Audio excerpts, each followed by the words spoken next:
దెబ్బలేమన్నా తలిగినాయా?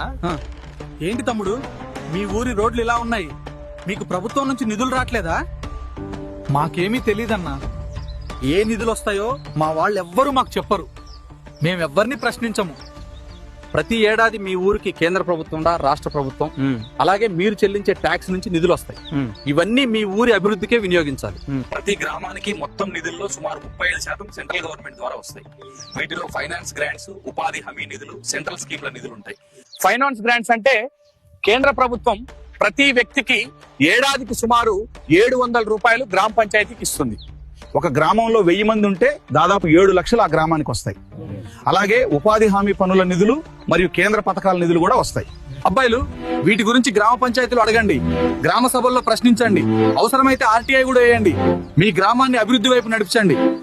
అన్నా, మరి state government నుంచి కూడా నిధులు వస్తాయా? స్టేట్ గవర్నమెంట్ నుండే ఎక్కువగా వస్తాయి. వాటి గురించి రేపు మంచిగా తెలుసుకుందాం.